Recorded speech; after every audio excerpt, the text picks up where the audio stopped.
Assalamualaikum warahmatullahi wabarakatuh. Perkenalkan, nama saya Siti Nurlanita Carolina dari Prodi D3 Keperawatan tingkat 1 Universitas Widyausada. Di sini saya akan mempresentasikan tugas, yaitu analisis kesalahan penggunaan bahasa tidak baku pada makalah mahasiswa tingkat 1 Prodi Keperawatan.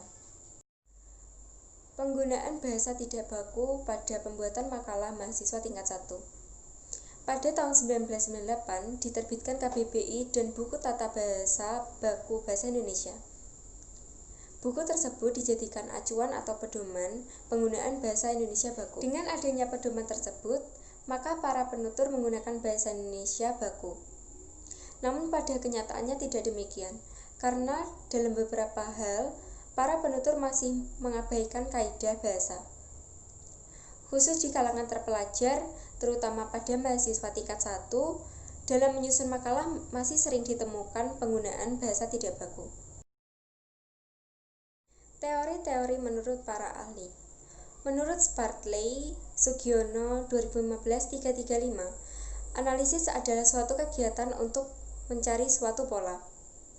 Selain itu, analisis merupakan suatu cara berpikir yang berkaitan dengan pengujian secara sistematis untuk menemukan hubungan bagian satu dengan bagian secara keseluruhan. Kedua, menurut Suharyanto. Menurut Suharyanto, bahasa tidak baku adalah variasi bahasa yang tetap hidup dan berkembang sesuai dengan fungsinya, yaitu pemakaian bahasa tidak resmi. Ketiga, menurut WJS Purwodarminto. Menurut beliau, makalah adalah uraian tertulis yang berisikan suatu masalah yang dikemukakan dan akan dibahas secara lebih lanjut. Keempat adalah Salim dan Salim dalam Sprika 2008 mengatakan bahwa mahasiswa adalah orang yang terdaftar dan menjalani pendidikan pada perguruan tinggi. Dan terakhir adalah menurut Profesor Dr. Nur Salam. Menurut beliau, keperawatan adalah bentuk pelayanan profesional yang berupa pemenuhan kebutuhan dasar diberikan kepada individu, baik sehat maupun sakit, yang mengalami gangguan psikis, fisik, dan sosial untuk memperoleh derajat kesehatan yang lebih optimal. Selanjutnya adalah analisis makalah. Makalah yang digunakan untuk bahan analisis di sini adalah makalah psikologi. Makalah ini berjudul Perkembangan Dewasa hingga Lansia. Dalam makalah ini masih terdapat beberapa bahasa tidak baku. Berikut ini adalah beberapa bahasa yang tidak baku dalam makalah tersebut. Pertama, interaksi-interaksi yang dilakukan mengarah pada bekerja, perkawinan, dan menjadi bagian dari masyarakat. Kedua, perlu memperhatikan khusus bagi orang tuanya yang sudah menginjak masa dewasa akhir. Ketiga, perkembangan kognitif pada masa dewasa awal terjadi peralihan dari pendalaman informasi ke integrasi praktis. Keempat, perkembangan adalah perubahan yang dialami individu atau organisme menuju tingkat kedewasaan atau kematangan yang berlangsung secara sistematis. Dan terakhir, menetapkan karir atau pekerjaan. Pembahasan dari analisis. Poin pertama, termasuk kalimat tidak baku, karena pada kalimat tersebut dalam penulisannya terjadi ketidaktepatan dalam memilih kata dalam kalimat. Pada poin kedua, termasuk tidak baku juga karena dalam penulisannya terjadi kesalahan susunan kalimat yang menyebabkan kalimat tersebut menjadi tidak baku. Ketiga,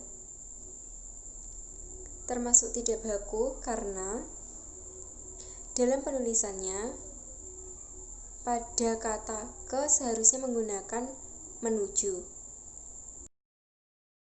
Pada poin keempat, termasuk bahasa tidak baku karena dalam penulisannya Seharusnya kata sistematis diganti dengan yang lebih baku, yaitu sistematis.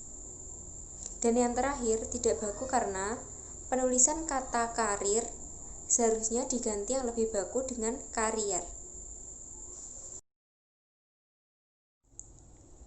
Fungsi bahasa dalam pembuatan makalah. Fungsi-fungsi tersebut antara lain: 1.